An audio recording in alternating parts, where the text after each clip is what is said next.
Media के सभी साथियों का आज की इस प्रेस वार्ता में बहुत बहुत स्वागत है।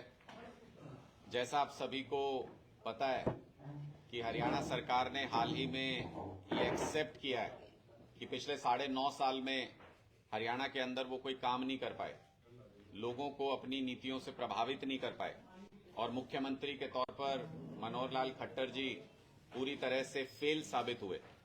इसलिए लोकसभा चुनाव से ठीक पहले, क्योंकि उनको पता था कि सरकार से इतनी नाराजगी है, मुख्यमंत्री से इतनी नाराजगी है लोगों में कि लोकसभा चुनाव परिणामों में वो नाराजगी साफ नजर आएगी, इसलिए लोगों को भ्रमित करने के लिए लोकसभा चुनाव से ठीक पहले मुख्यमंत्री मनोहर लाल खट्टर जी को हटा करके नायब सैनी जी को उनकी जगह पर मुख्यमंत्री बनाया गया। जब बीजेपी के प्रवक्ता टीवी डिबेट्स पर बोल रहे थे तो वो कह रहे थे कि ओबीसी समाज के मुख्यमंत्री बनाए गए हैं, तो इसका मतलब उन्होंने ये स्वीकार किया कि काम के आधार पर, प्रतिष्ठा के आधार पर मुख्यमंत्री परिवर्तित नहीं किए गए हैं, बल्कि जाति के आधार पर मुख्यमंत्री को बदला गया है। और इसलिए जातिगत राजनीति का सहारा भारतीय जनता पार्टी ने लिया, क्योंकि काम उन्होंने 9.5 साल में किया नहीं था। लेकिन जो कुछ नायब सैनी जी के मुख्यमंत्री बनने के बाद देखने को मिल रहा है वो बहुत ही सरप्राइजिंग है, हम लोगों के लिए बहुत शॉकिंग है कि कैसे संविधान को ताक पर रखकर एक सुपर सीएम मनोहर लाल खट्टर जी सुपर सीएम की तरह एक्ट कर रहे हैं। उनके पास इस वक्त कोई संवैधानिक पद नहीं है, विधानसभा से वो इस्तीफा दे चुके हैं, मुख्यमंत्री वो है नहीं इस वक्त, नया कोई संवैधानिक पद भारतीय जनता पार्टी ने अभी तक दिया नहीं है, वो सिर्फ लोकसभा के भारतीय जनता पार्टी के एक उम्मीदवार हैं। लेकिन कल जब एक पट्टिका का उद्घाटन किया जा रहा था, जब एक कार्यक्रम में उद्घाटन किया जा रहा था, तो उसमें ये लिखा हुआ था कि पूर्व मुख्यमंत्री मनोहर लाल खट्टर जी की मौजूदगी में, ऊपर पूर्व मुख्यमंत्री मनोहर लाल खट्टर जी का नाम था और उसके नीचे हरियाणा के मौजूदा मुख्यमंत्री नायब सैनी जी का नाम था, जो मुझे लगता है कि मुख्यमंत्री पद के साथ साथ किसी व्यक्ति विशेष का भी अपमान था। सुपर सीएम बनकर के रबड़ स्टैंप सीएम बनाने की कोशिश नायब सैनी जी को की जा रही है।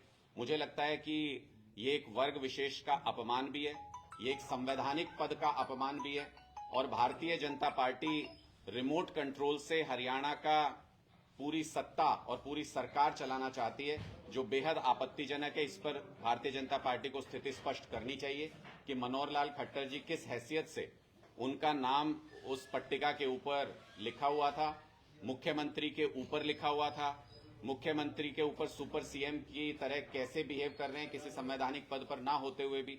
इस पर भारतीय जनता पार्टी को अपनी स्थिति स्पष्ट करनी चाहिए। उसके बाद जो दूसरी तस्वीर देखने को मिली कल ही, जिसका बखान सोशल मीडिया पर मौजूदा मुख्यमंत्री भी कर रहे हैं और पूर्व मुख्यमंत्री भी कर रहे हैं, इजराइल जाने वाले कुछ बच्चों से मुलाकात की, उसमें भी दोनों लोग मौजूद थे। मुझे नहीं पता कि नायब सैनी जी मुख्यमंत्री के तौर पर अगर उन बच्चों से मिल रहे थे जिनको हरियाणा सरकार की किसी योजना के तहत इजराइल भेजा जा रहा है, तो समझ में आता है। लेकिन मनोहर लाल खट्टर जी विशेष अतिथि के रूप में उस मीटिंग के अंदर कैसे मौजूद थे वो मुझे तो समझ आया नहीं। लोगों को जरूर समझना चाहिए, हरियाणा के लोगों को, कि ये क्या हो रहा है। लेकिन इजराइल में युद्धग्रस्त इलाके में हरियाणा के बच्चों को मौत के मुंह में फेंक करके भारतीय जनता पार्टी अगर उसको एक इवेंट बनाना चाहती है तो हम इसकी भर्त्सना करते हैं, हम इसकी निंदा करते हैं। भारतीय जनता पार्टी हरियाणा के अंदर 2 लाख सरकारी नौकरियां खाली पड़ी हैं, सरकारी पद खाली पड़े हैं। उन पदों पर हरियाणा के युवाओं को रोजगार नहीं दे पा रही है, लेकिन उनको मौत के मुंह में युद्धग्रस्त इजराइल में भेज करके अपनी पीठ थपथपा रही है। एक तरफ हमारे युवाओं के लिए हरियाणा में रोजगार नहीं है, देश में रोजगार नहीं दे पा रही है भारतीय जनता पार्टी, और दूसरी तरफ भारतीय जनता पार्टी नया कानून लेकर के आई है जिसके तहत पाकिस्तानियों को, पाकिस्तानी घुसपैठियों को हिंदुस्तान में बसाने की नीति लेकर के आई है भारतीय जनता पार्टी।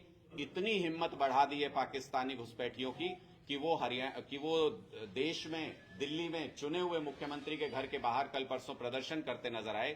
पाकिस्तानी घुसपैठिए दिल्ली में खुलेआम प्रदर्शन और हुड़दंग कर सकते हैं, लेकिन भारत देश के, हरियाणा के, पंजाब के किसान अगर दिल्ली जाकर के एमएसपी की मांग करना चाहें तो वो नहीं जा सकते हैं। ये भारतीय जनता पार्टी की सरकार की नई नीति है जिसमें पाकिस्तान के प्रति उनका प्यार नजर आ रहा है। और जिसमें हमारे युवाओं के प्रति, हमारे किसानों के प्रति उनकी नफरत नजर आ रही है कि हमारे युवाओं को देश में रोजगार नहीं, और जो लाखों करोड़ों पाकिस्तानी और बांग्लादेशियों को भारतीय जनता पार्टी देश में बसाएगी, तो मैं ये पूछना चाहता हूं कि उनको रोजगार कहां से देंगे, उनकी रोजी रोटी का जुगाड़ कहां से करेंगे, उनके घरों का जुगाड़ कहां से करेंगे, क्योंकि अपने लोगों को तो दे नहीं पा रहे हैं। अपने लोग जाएं युद्धग्रस्त इजराइल में मरने के लिए और पाकिस्तानियों को देश में ला करके बढ़िया सुविधाएं दे करके, उनको मकान दे करके, उनको नागरिकता दे करके अपने सिर पर बिठाएं, ये हमें कतई मंजूर नहीं है। ये दोहरी नीति भारतीय जनता पार्टी की उनकी पोल खोलती है। और अगर पाकिस्तानियों को सबक सिखाना चाहते हैं तो इस बार देश के लोग, भारतीय जनता पार्टी जो उन पाकिस्तानियों के साथ खड़ी है, उसको भी लोकसभा चुनाव के अंदर सबक सिखाएंगे। 10-0 से हरा करके भारतीय जनता पार्टी को हरियाणा से भेजेंगे। आज इंडियन नेशनल लोकदल ने एक सशक्त उम्मीदवार उतारा है मैदान में। देखिए, मुझे तो लगता है कि जब हम कुरुक्षेत्र का युद्ध लड़ने के लिए आ रहे थे तो हमको मालूम था कि ये धर्म युद्ध है, और कुरुक्षेत्र में कैसे कैसे चक्रव्यूह रचे गए उसका आप सबको पता है। तो इसका एक, जब हमने कुरुक्षेत्र सीट चुनी और यहां से अपने उम्मीदवार खड़े किए, उसका एक ऐतिहासिक महत्व भी है। हमें पता था कि ये धर्म युद्ध होने वाला है, हमें पता था इसमें धर्म एक तरफ होगा और सारे अधर्मी एक तरफ जुड़ेंगे। तो इसलिए मुझे इसमें कोई संदेह नहीं है कि भारतीय जनता पार्टी के कार्ड्स के जरिए अलग अलग सिंबल लेकर के बहुत सारे कैंडिडेट्स चुनाव मैदान में आएंगे। भारतीय जनता पार्टी के इशारों पर नाचने वाली बहुत सी कठपुतलियां इस चक्रव्यूह में अलग अलग द्वार पर खड़ी होंगी, हमारा शिकार करने की कोशिश करेंगे, हमें चक्रव्यूह में घेरने की कोशिश करेंगे। लेकिन इसमें भी आपको कोई संदेह नहीं होना चाहिए कि ये चक्रव्यूह तोड़ना, जो मॉडर्न जमाने के जो अर्जुन है अरविंद केजरीवाल जी, उनको ये चक्रव्यूह तोड़ना अच्छे तरीके से आता है। वो इस चक्रव्यूह को धराशायी करेंगे, इन सारी कठपुतलियों को इनकी सही जगह दिखाएंगे और सीधा चुनाव इस बार पूरे देश में पता है कि इस बार आर पार की लड़ाई है। सीधा चुनाव इंडिया गठबंधन वर्सेस भारतीय जनता पार्टी है। जो लोग देश में संविधान का राज चाहते हैं, जो लोग देश में आजादी बरकरार रखना चाहते हैं, लोकतंत्र चाहते हैं, वो इंडिया गठबंधन को वोट करेंगे। जो तानाशाही लाना चाहते हैं देश में, देश को बर्बाद होते हुए देखना चाहते हैं, भारतीय जनता पार्टी को। धर्मयुद्ध की बात कर रहे हैं कि धर्मयुद्ध तो पांडव और कौरव में, तो आप पांडव और कौरव किसको डिफाइन करेंगे? देखिए, वो तो हमने बता ही दिया कि आज के जमाने के अर्जुन अगर अरविंद केजरीवाल जी हैं तो फिर पांडव कौन है उसका अंदाजा आप लगा लीजिए। और जो उस सेना के खिलाफ खड़े हुए हैं वो कौरव कौन है वो भी बताना कोई बड़ी बात नहीं, वो भी आप अंदाजा। इनेलो की तरफ से अभय सिंह चौटाला आ चुके हैं, आपकी तरफ से सुशील गुप्ता जी हैं इंडिया गठबंधन के, नवीन जिंदल का नाम बड़ा चर्चा में है, तो कहां देखते हैं हम इंडिया गठबंधन? देखिए, ये तो भारतीय जनता पार्टी को तय करना है। इसी में आम आदमी पार्टी की कामयाबी है कि एक सीट हमको हरियाणा के अंदर मिली और आने वाले समय में आपको ऐसा लगेगा कि हरियाणा में एक ही सीट पे चुनाव हो रहा है। सारे चारों तरफ से सारी ताकत, सारी पार्टी इस बात पर झोंकेगी कि किसी भी तरीके से कुरुक्षेत्र के अंदर आम आदमी पार्टी ये चुनाव न जीत पाए। इसके लिए बहुत सारी ताकतें इकट्ठा होंगी, हमें पता है। और भारतीय जनता पार्टी को भी ये एहसास है कि एक दिन भारतीय जनता पार्टी का खात्मा इस देश से आम आदमी पार्टी करने वाली है। इसलिए आम आदमी पार्टी के हर बढ़ते हुए कदम के खिलाफ भारतीय जनता पार्टी साजिशें करती है। कम से कम इतनी कामयाबी तो आप हमारी मानिए कि नायब सैनी जी यहां से लोकसभा के उम्मीदवार थे, यहां से उनको दोबारा लोकसभा में ना उतारना पड़े, इसके लिए उनका प्रमोशन हो गया, मुख्यमंत्री बना दिया कि कोई बहाना तो मिले।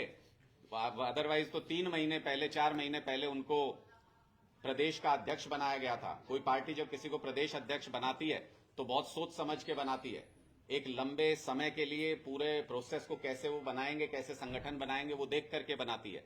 3-4 महीने में प्रदेश अध्यक्ष बदलना अफरा तफरी भरा कदम कहा जाएगा।